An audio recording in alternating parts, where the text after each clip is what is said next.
Jesus mesmo falou no meu ouvido que me amava.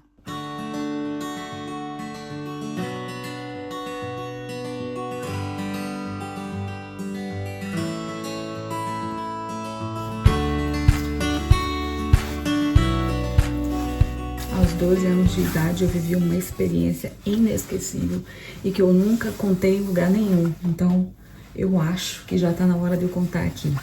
Esse ano eu já falei em alguns lugares e, na verdade, eu tenho falado muito isso. Esse ano eu vou fazer 40 anos. E aí muita coisa da minha vida eu guardei, muitos testemunhos eu guardei e não contei até agora. E eu pensei, mas eu tô esperando o quê? Pessoas precisam ouvir essas histórias. Não por eu me sentir mais importante, nem por eu me achar mais importante, mas porque essas histórias têm que ser contadas porque outras pessoas também precisam ser impactadas e vão ser impactadas com elas. Num certo período da minha vida eu trabalhei numa loja, na verdade eu era secretária nessa loja. E aí em alguns momentos do dia eu saía do escritório e ia lá pra fora. E lá tinha um gerente, ele ficava contando o dinheiro toda hora. Ele tinha a mão no bolso, mas o dinheiro dele, né? Tirava o dinheiro do bolso, contava no bolso. Ia fazer alguma coisa, daqui a pouco tirava o dinheiro, contava. E aí eu vi aquilo, eu disse, mas por que o senhor fica contando toda hora o seu dinheiro? O senhor não fez nada com o dinheiro. Tá aí no seu bolso, daqui a pouco o senhor reconta. Aí ele disse bem assim, olhando nos meus olhos, Eliane, dinheiro existe para ser contado. A gente deu uma gargalhada e realmente isso tem lógica. Com o passar do tempo, eu acrescentei a essa lógica de dinheiro tem que ser contado a testemunho. Testemunho e dinheiro tem que ser contado. Um dia eu cheguei em casa, já com meu pai sendo pastor. Eu estava numa crise existencial. Hoje em dia eu entendo tudo o que aconteceu, mas naquela época, quando se tem 12 anos, a gente não tem muita noção da sequência das coisas, da lógica, tudo parece ser muito grande. As coisas ainda giram em torno da gente. Vocês sabem que quando a gente é criança, a gente imagina, a gente crê, tem certeza que todos os problemas do mundo são por causa da gente. A gente tem alguma coisa a ver com isso. Ou a gente é causador, ou a gente ou a gente é consequência daquilo, ou é contra nós, tudo gira em torno da gente. Então, quando você tem 12 anos, essa mentalidade ainda tá muito presente. Tinha 12 anos, cheguei em casa, andava ali com as minhas preocupações, sem saber quem eu era, achando que eu não era vista. Essas coisas que eu não falava. Eu falo depois de adulta. Naquele tempo eu nem sabia o que era isso, mas eu me sentia uma criança excluída, uma criança que não era vista. Nós éramos 6 filhos. Nessa altura, o papai era pastor de uma igreja, estava ali naquele começo de ministério, porque ele tinha começado a ser pastor nessa igreja não tinha muito tempo. Então, muita coisa, ele trabalhando nisso, mamãe também, sempre foram muito dedicadas na igreja. E eu me sentia fora a parte. Para já, um ponto muito importante, eu não queria saber de Deus nessa altura. Não queria saber de Deus, mas esse é um assunto que eu trago num outro vídeo para falar a respeito disso. E um dia eu cheguei em casa, então não tinha ninguém em casa, não sei se vocês lembram, acho que pelo ano de 99, 98, 99, tinham os grandes apagões no Brasil inteiro. Em Manaus não era diferente, chegava uma certa hora do dia, não tinha luz, tudo desligado. E era assim, esse dia, então eu cheguei, não tinha ninguém em casa, e eu lembro da imagem muito nítida na minha mente. Uma pergunta surgiu na minha mente assim, se eu sumisse agora, será que iam dar conta? Será que iam sentir a minha falta? E eu caminhei para a cozinha. E na cozinha eu peguei uma assim e coloquei nessa direção. E sempre com aquela pergunta, será que se eu fizer isso até o fim, vão se dar conta? Será que alguém vai sentir minha falta? A imagem que eu tenho na minha mente da cena é que como se não fosse eu, como se eu estivesse assistindo um filme. Não tem a visão de quando você está assistindo um filme, que a visão, eles filmam de maneira que como se fosse você que estivesse fazendo ou que estivesse vendo a ação. Assim que eu estava nessa situação. E foram segundos isso, mas que mudaram a minha vida. Porque enquanto eu estava lá nessa questão, parece que não era eu que estava fazendo, eu estava assistindo uma cena e que era de verdade. Eu senti, de repente, como se fosse uma fumaça. Eu vou tentar explicar. que foi invadindo, não era nada, assim, visivelmente, que foi invadindo a cozinha. E a arrumação da cozinha era a pia na frente da janela, lá no fundo da cozinha, e a cozinha um pouco estreita, assim, né, com a porta, imagina ali onde tá aqueles quadrinhos ali, imagina a porta. E eu aqui, e eu senti que entrou uma presença dentro da cozinha. Entrou e foi invadindo, tomou conta foi devagar e foi tomando de conta, assim. Eu sempre falo o mesmo exemplo, porque quando eu me lembrei disso que aconteceu comigo, eu falei, como que eu explico isso? Porque eu nem sei dizer. Tu já imaginou como seria deitar numa nuvem? Eu imagino que se fosse possível, seria uma coisa fofa, uma coisa gostosa, né? De que te envolve.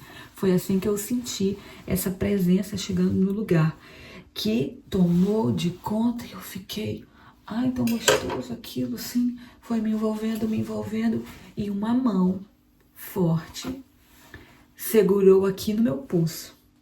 Eu tava com a mão aqui, lembra? A mão veio e segurou fortemente aqui. A mão não ia nem tirava e nem continuou fazendo a pressão que estava fazendo. Eu sentia aquela mão aqui. E, entretanto, a mão que eu segurava foi ficando molenga. Foi ficando molenga e eu ouvi no meu ouvido, nesse ouvido aqui, ó. Eu ouvi bem assim, não faça isso. Porque você é amada, eu te amo. Gente, eu tô falando aqui, eu não sei, talvez eu nem consiga passar a emoção que eu senti no momento, claro. Mas só quem já ouviu a voz de Deus vai entender o que é você ouvir Jesus falando no seu ouvido. Menino.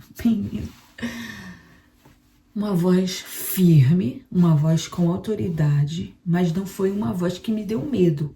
Eu tive temor no sentido de, opa, é alguém com autoridade sobre mim falando isso.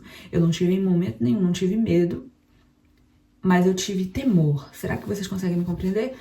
Ouvi, não faça isso, você é amada. E eu fui tomada de um amor que eu não conhecia. Eu não conhecia esse amor. A voz dele falando no meu ouvido que me amava. Toda vez que eu me lembro, eu me emociono porque eu já ouvi muitos eu te amo. Ouvi eu te amo do meu marido a primeira vez, foi lindo, maravilhoso. Ouvi as minhas filhas, a minha primeira filha dizendo que me amava, foi maravilhoso. Ouvi meus pais dizer que me amam, é fora de sério. Ouvi as pessoas que estão ao meu redor dizer que me amam, é muito maravilhoso.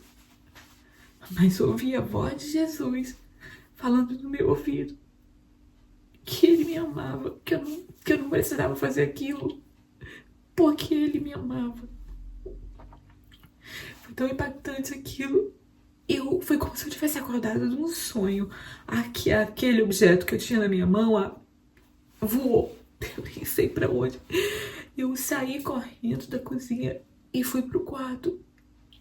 E eu fiquei, parece assim que eu tinha sonhado.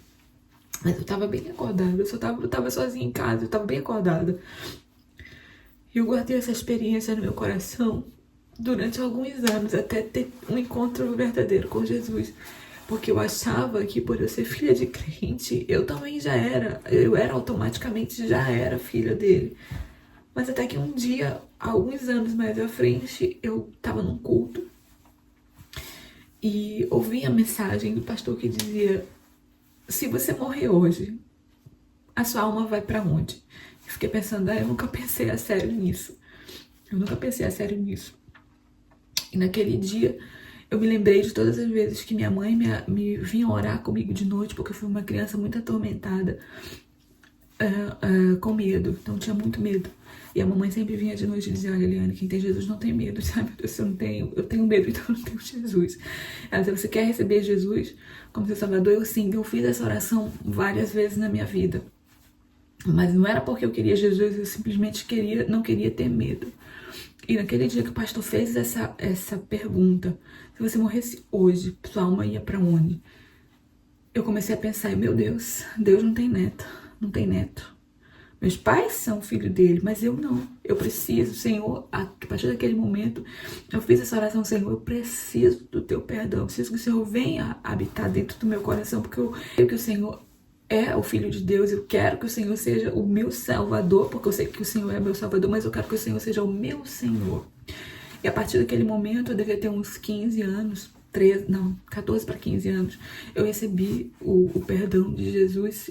E a partir desse momento, eu comecei a crer, né, nessa certeza, né, de ter Ele como Senhor e Salvador da minha vida. E essa memória que eu acabei de contar para vocês desse fato ficou apagado. Aconteceu esse evento, eu fui pro meu quarto, não falei mais nada para ninguém, nunca ninguém soube dessa história. Não tem muitos anos que eu comecei a contar, porque Deus me trouxe essa memória na minha mente do que tinha acontecido.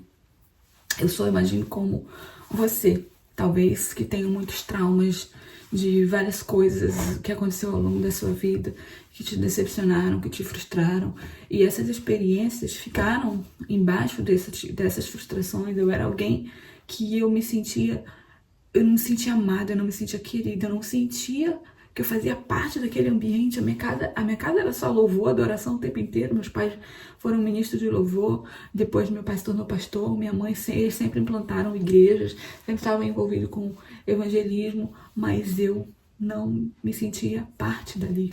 E durante muito tempo isso foi uma opressão para minha vida, até chegar esse dia que eu ouvi a voz de Jesus, mas eu guardei essa experiência calada, eu não falei para ninguém. Somente depois desse encontro verdadeiro com Jesus, que eu entreguei a minha vida para Ele, foi que Ele me trouxe isso à memória. E a cada vez que eu me lembrava, eu chorava, porque eu dizia, caramba, será que eu vou conseguir ouvir um eu te amo de alguém que vai se comparar com esse? E eu te digo, não. Você já ouviu Jesus dizendo que te ama? Pois então escute agora, através da minha voz, Ele te ama. Deus entregou seu Filho Jesus no seu lugar. Me disse, isso não é amor, é amor. E amor igual a esse não tem. Você pode ser amado por seu marido, como eu falei aqui, pelos seus filhos. Você pode ser a pessoa se sentir mais amada, humanamente falando. Mas se você não tiver o amor de Jesus, não tá direito, não tá correto. Porque existe um lugar dentro do nosso coração criado por Ele, que só cabe Ele. E hoje eu te faço o mesmo convite que Ele fez. Vinde a mim, vem pra mim. Ele quer te mostrar esse amor. Ele quer que você faça parte, que você viva esse amor para o qual Ele te criou. Gente, o vídeo de hoje é esse, era esse testemunho que eu queria contar aqui nesse lugar, na minha cozinha, no lugar onde aconteceu. Não foi exatamente nesse lugar, mas toda vez que eu tô aqui na cozinha, eu me lembro disso. Foi aqui que Jesus me encontrou. Tem muito mais assunto pra falar a respeito disso, desse encontro na cozinha. Já sabe, se é novo aqui, te inscreve no canal, deixa aí um like. Me procura também nas outras redes sociais, tá aí, TikTok, Instagram. Lá a gente também fala um pouco sobre maternidade cristã. E assim, pra gente ficar um pouco mais junta, né, contar os nossos testemunhos, crescer na fé. É isso, gente. Deus abençoe vocês. Até o próximo vídeo. Tchau.